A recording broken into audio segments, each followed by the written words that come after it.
पाठ 7। पर्वत ने शीश झुकाया। क्या अकेला चना भाड़ फोड़ सकता है? आप कहेंगे कि यह असंभव है, परंतु इस असंभव को संभव करके दिखलाया एक अकेले इंसान, दशरथ मांझी ने।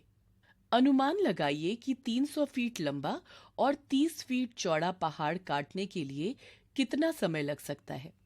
निश्चित ही वर्तमान युग में इस सवाल का जवाब इस बात पर निर्भर करेगा कि आप पहाड़ का सीना चीरने के लिए किस मशीन का प्रयोग कर रहे हैं।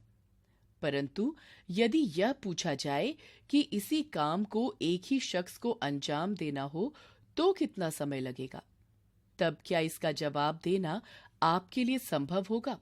शायद यह चकरा देने वाला सवाल है, लेकिन बिहार के गया जिले के गेलौर गांव में एक मजदूर परिवार में जन्मे एक शख्स ने इस जटिल प्रश्न का उत्तर अपनी भुजाओं और परिश्रम से दिया।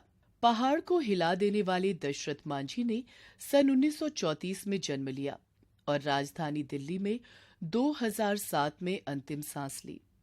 यह घटना सन 1966 की किसी अलसुबह की है, जब छेनी हथौड़ा लेकर दशरथ मांझी अपने गांव के पास स्थित पहाड़ के पास पहुंचे।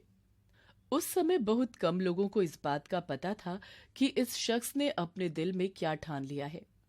मजदूरी और कभी कभार इधर उधर काम करके जीवन यापन करने वाले दशरथ मांझी ने जब पहाड़ पर छेनी हथौड़ा चलाना शुरू किया तो वे आने जाने वाले राहगीरों के लिए और गांव के लोगों के लिए एक हंसी का पात्र बन गए थे। पर उन्होंने किसी की परवाह नहीं की। एक बार मन में ठान लिया सो ठान लिया।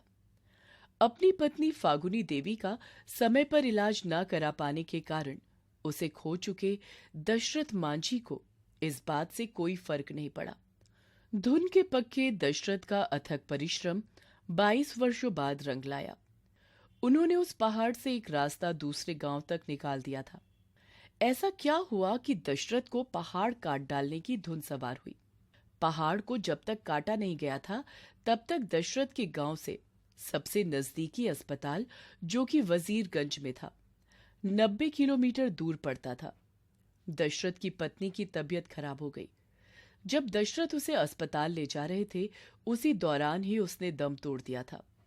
दशरथ ने सोचा, यदि पहाड़ के बीच से कोई रास्ता होता तो मैं अपनी पत्नी को वक्त पर अस्पताल ले जा पाता और उसका इलाज करा पाता। इस प्रकार उसकी असमय मृत्यु न होती। यहां मुझे सर्वेश्वर दयाल सक्सेना की एक कविता की पंक्तियां याद आती हैं। दुख तुम्हें क्या तोड़ेगा, तुम दुख को तोड़ दो, बस अपनी आंखें औरों के सपनों से जोड़ दो। कुछ ऐसा ही निश्चय कर लिया था दशरथ ने। जिंदगी का 30वां बसंत पार कर चुके दशरथ मांझी ने शायद अपने गांव के निवासियों के मन में दबी इस छोटी सी इच्छा को अपनी जिंदगी का मकसद बना डाला और अपनी पत्नी की असामयिक मौत से जन्मे असहाय दुख को एक नई संकल्प शक्ति में बदल डाला। 5-6 साल तक दशरथ अकेले ही मेहनत करते रहे। जब लोगों ने उन्हें अथक प्रयास करते देखा तो धीरे धीरे वे भी जुड़ते चले गए। वहां एक दान पात्र भी रखा गया था जिसमें लोग चंदा डाल देते थे। कई लोग अपने घर से अनाज भी देते थे।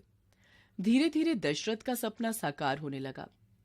आज आप ये कह सकते हैं कि गेलौर से वजीरगंज जाने की 90 किलोमीटर की दूरी को 13 किलोमीटर ला देने वाले यह रास्ता एक श्रमिक के प्यार की निशानी है।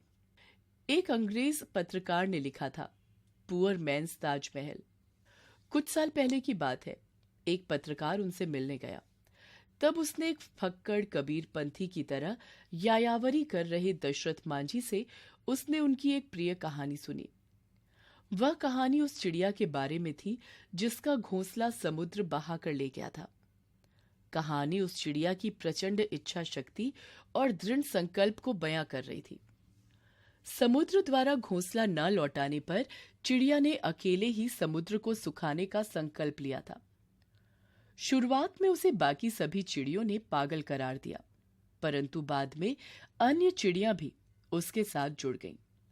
बाद में विष्णु का वाहन गरुड़ भी इन कोशिशों का हिस्सा बन गया।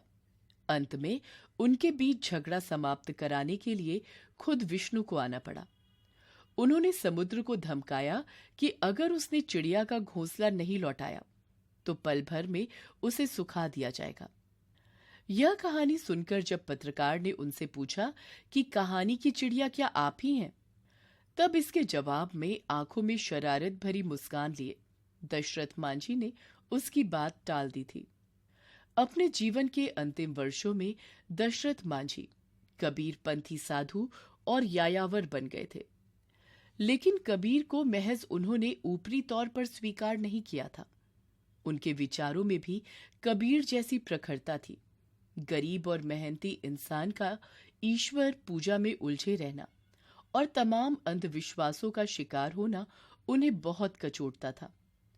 उनका कहना था कि जिंदगी भर फाका कशी करते रहे, आदमी की मौत के बाद मृत्यु भोज में अच्छे अच्छे पकवान खिलाए जाते हैं, इसके लिए लोग कर्ज लेते हैं।